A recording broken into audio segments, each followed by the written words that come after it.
What if the greatest collection of knowledge in the ancient world never went up in smoke? Today on Forked History, we're diving into what it would look like if the Library of Alexandria never burned down. Let's start with the real story. After Alexander the Great conquered Egypt, his general, Ptolemy I, took over and founded the city of Alexandria around 331 BC. He and his son, Ptolemy II Philadelphus, wanted to make it the intellectual capital of the world. They created the famous Moison, a research institute dedicated to the Muses, and inside it, the Great Library. The idea may have come from Demetrius of Phalerum, an exiled Athenian scholar. Ptolemy II really supercharged it. His agents scoured the known world for books. They searched every ship that docked in Alexandria, and any scroll found was confiscated, copied, and added to the collection. The owner did get a copy back. They even borrowed major collections like Aristotle's library. At its peak, it held somewhere between 400,000 and 700,000 papyrus scrolls, the equivalent of hundreds of thousands of modern books. It wasn't just storage, it was a massive university with scholars living and working inside. Callimachus created the Pinax, basically the world's first library catalog, 120 scrolls listing and summarizing everything that they knew in that day and age.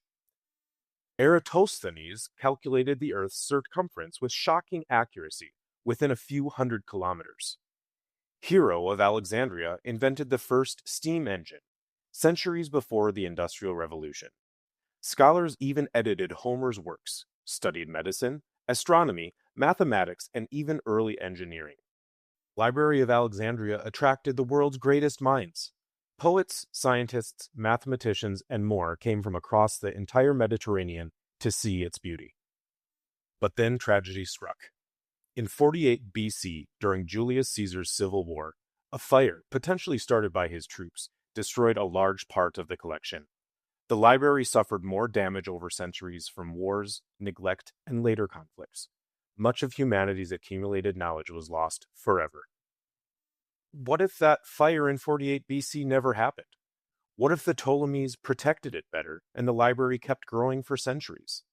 In this forked timeline, the library survives and expands. Knowledge isn't lost, it's built upon. Scholars continue refining Greek, Egyptian, Babylonian, and Persian wisdom without huge gaps. The Roman Empire still rises, but with better access to ancient science and engineering. Steam power and early mechanics spread faster. Maybe we see primitive steamships or advanced water systems centuries earlier. Medicine advances quicker with preserved Hippocratic and other texts. If we fast forward a bit more, the Dark Ages wouldn't have been so dark. The Renaissance explodes earlier and stronger because scholars have direct access to lost classics instead of hunting fragments. The scientific revolution? It might have kicked off in the Middle Ages. Imagine Copernicus or Newton standing on the shoulders of far greater giants. Looking at how this could impact us today, there are some pretty wild possibilities. We could be 500 to 1,000 years more advanced technologically. Earlier industrial revolution means computers and space travel maybe even as early as the 1800s. Cures for diseases that plagued humanity might have been discovered much sooner. Detailed histories of lost civilizations, advanced ancient math, and maybe even forgotten technologies like better optics or early batteries. Culturally, more complete works of ancient playwrights, philosophers, and historians survive. Richer literature and philosophy could continue to shape our world even today. The world might look like a brighter, more connected place. Cleaner energy earlier, different global powers, and humanity reaching for the stars centuries ahead of schedule. Of course, conflicts in human nature still exist, but with vastly more tools to solve these problems. The Library of Alexandria shows us how fragile knowledge can be, and how one small change in the past could rocket us into a wildly different future. We'll never know exactly what was lost, but it's fun to imagine what we might have gained. What do you think? Would we already have colonies on Mars, or would other forces have slowed things down anyway?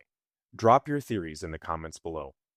If you loved this video, please like and subscribe to Forked History and hit the bell for more cartooned what-ifs. Next time, we'll take a look at what the world could have looked like if the Vikings colonized America first.